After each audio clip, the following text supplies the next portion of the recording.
Hey, what's up, everybody? Today we will be dissecting Chapter 12 of the Dragon Ball Super manga, Saiyan's Pride. And we are kicking it off right now with Kaba charging in for a frontal assault on Vegeta, dodging and strategically striking Vegeta in the back of the knees just to kick off this chapter, pounding Vegeta directly into the chest with a barrage of stomp-like kicks, sort of like Finn Balor from WWE. Vegeta's not doing so well in his base form. Krillin says he used the sun to mask his movements. He is very strategic. Kind of like the solar flare that was created by Ten Shinhan and mostly used by Krillin, using the sun to your advantage, some type of bright light blocking Vegeta. Doesn't seem like Vegeta would fall for that, but okay. This Kaba guy can fight. He shoots a one-handed ki blast towards Vegeta. Vegeta backflips out of nowhere, drops a hell of a kick to Kaba's cheek. Flying back to the ring, Kaba says, "Damn it." Vegeta says, "In your normal state, I would say you are about as strong as myself." That's a lot. I would say that's pretty fucking strong, because you got to think that in their normal states, Vegeta and Goku are at the very least at ascended, like Super Saiyan, like their strength that they were in their strong as they were as a Super Saiyan in the Cell Saga. They've got to be in their base form at this point. So I would say Kaba got to be like imperfect Cell power, like second form Cell, maybe Cell fighting Gohan's power, maybe, possibly, maybe after he goes Super Saiyan, he's beyond perfect Cell. So Kaba doesn't know how to go Super Saiyan. Kind of ridiculous that nobody out of the entire Saiyan planet has ever reached that level, but I guess it's a lot. And I guess since they've never had to deal with a Frieza-like character, that they never had the emotional depth to go Super Saiyan, but they were able to still get stronger than Goku was when he was first time Super Saiyan, I would say.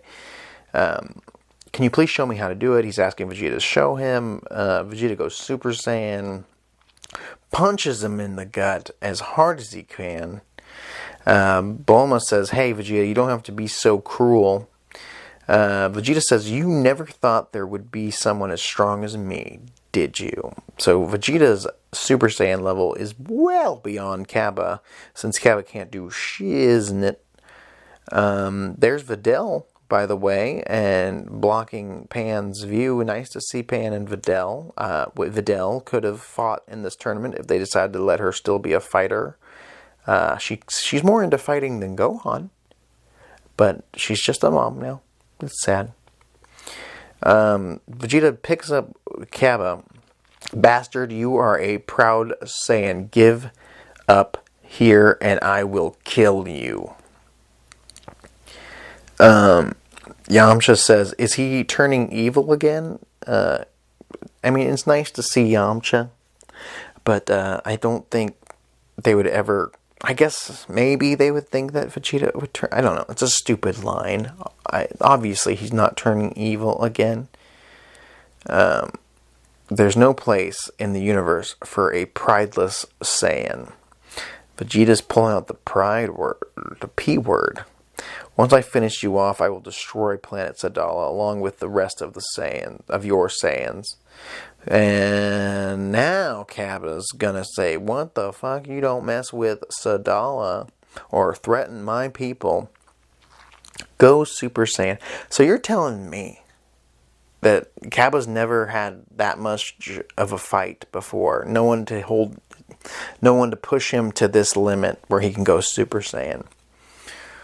It's hard to believe, especially at his level at base form.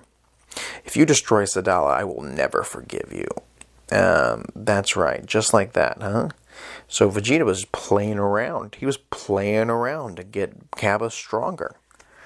Out of character for Vegeta. He is giving back.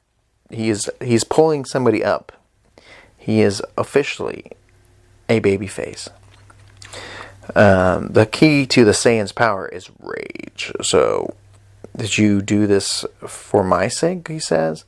He says, try to become Super Saiyan again, and he does it. So now he's got this down from one time. He is a Super Saiyan. Vegeta goes Super Saiyan Blue, and this is the newest color of Super Saiyan, Vegeta says. Keep training and maybe you can reach this. Maybe if he trains with Vados or Champa, because I think you have to train with a god or get a bunch of Super Saiyans to make it happen.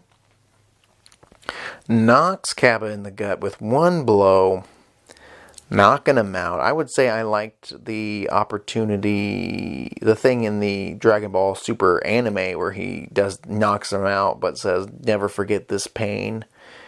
Something like that. I like that line. Should have kept it. Kappa's out.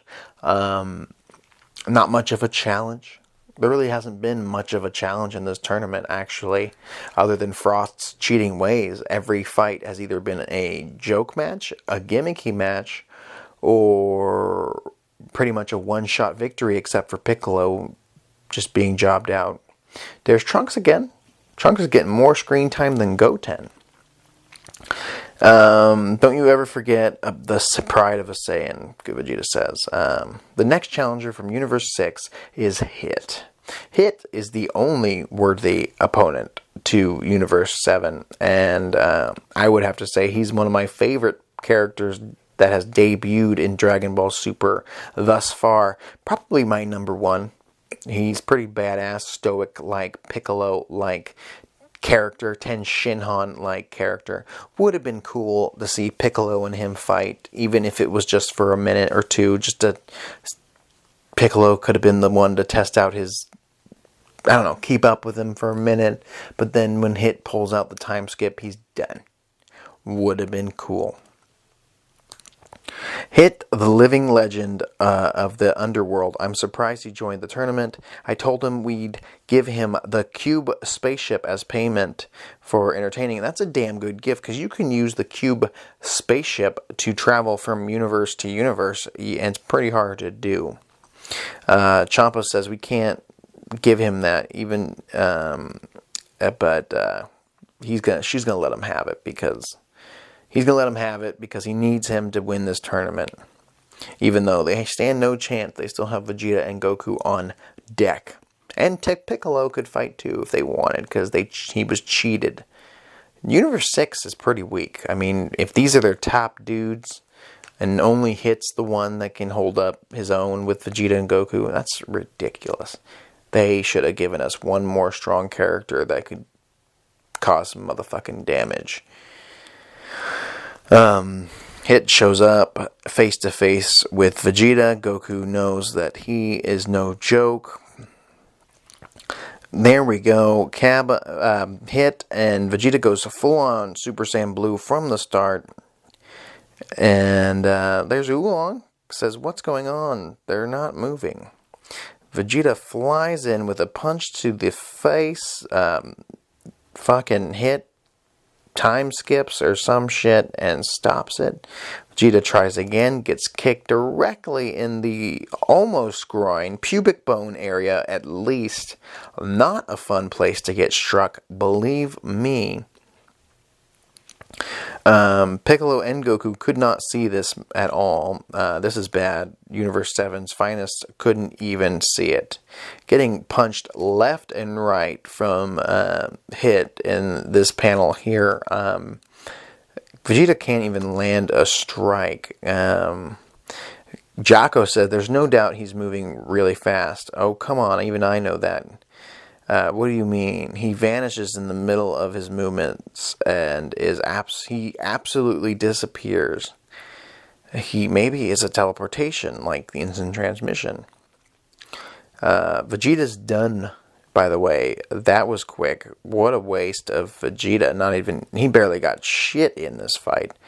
What am I supposed to do now? He can't acknowledge his defeat anymore. Should I throw him off the stage? The winner is hit. Trunks is not a happy boy. Krillin give Vegeta senzu bean. Yeah, there's the gimmick right there. Krillin's always got the senzu beans.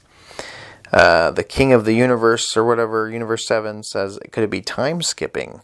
There are some people in the universe who can skip time for just a tiny bit, though they only shift about 0.1 seconds. So that's really not a lot, but I guess you can do a lot if you're super fast. Goku asks Vegeta if he's got any advice. Vegeta says, nope, good luck. Time control, what a surprise. So to see someone with the same abilities as me. Hey, you should know how to handle that. Go tell him now. Finding the solution is part of the training. We still have Manga, the finest warrior of Universe 7. And Beer says, stop being a jerk when you know the truth. Yes, I remember now. In order to motivate Goku and Vegeta, you lied and brought someone who actually has no fighting ability whatsoever. Pretty dumb, in my opinion. He could have brought someone who had some fighting ability whatsoever and just gave him, hey, dog, I need you to look tough to make Goku. It's fucking stupid. The idea that Goku needs someone to push him farther. I get it. It's a callback to the first World Martial Arts tournament when Jackie Chun, Master Roshi, entered it to beat Krillin and Goku to show them there's always stronger fighters. But Goku knows there's stronger fighters. Beerus is that stronger fighter that Goku's trying to beat. There was no point in putting Manga into this other than it being a stupid nipple joke character. That slot could have went to Goten or Trunks, Ten Shinhan, Krillin, Android 18, God forbid, Gohan, anybody. Literally anybody could have had that slot and got to fight in this tournament. Whether they win or lose, as long as they got to be in the game, got some experience, something. Gotenks as one fighter could have been in this slot. But instead we have Manga for a joke. It's pretty pointless. So, let the battle begin. Goku is ready to fight. He says, you didn't transform. Transforming takes a lot of energy. I'll do it later. Do you really think you can hold out that long? I still gotta figure out how to beat you. I need to stall you to do that. So Goku's, he is a fighting genius, obviously, I guess. You revealed your strategy. How naive. I'm not naive. I'm actually quite old. And he says he's 1,000 years old. So he's pretty old. Hit is 1,000 years old. Goku goes in for a punch and gets struck right in the gut from Hit. Almost gets knocked right out of the ring. That attack was invisible and your punch is so heavy. It's no use. I suggest you surrender now. I'm not going to surrender now. Thanks to that, I got a hint on how to defeat you. And that is the end of Chapter 12 of the Dragon Ball Super Manga Dissection. Pretty good chapter. Like I said, some of the fights are kind of pointless. Some of the fighters were kind of pointless to be in this tournament. I feel like they could have done more. We're winding down to the end of this tournament. I've seen the anime version, and sadly, I would say Piccolo got to do a lot more in the anime version, even though it was just about as less. They could have put over... this tournament didn't necessarily have a lot of stakes. They could have allowed characters like Goten and Trunks or Android 18, Krillin or Ten Shinhan to get some fucking experience, get over on some weak characters like Botamo or Magetta in this tournament. They could have brought in characters from Universe 6 that were much more key to the story than Magetta and Botamo. My opinion, that's all. What do you think? Please like, share, comment, subscribe, tell your friends. What manga should I dissect after I finish dissecting Dragon Ball Super? Comment down below. I'm Mr. Morfetto. Talk to you later.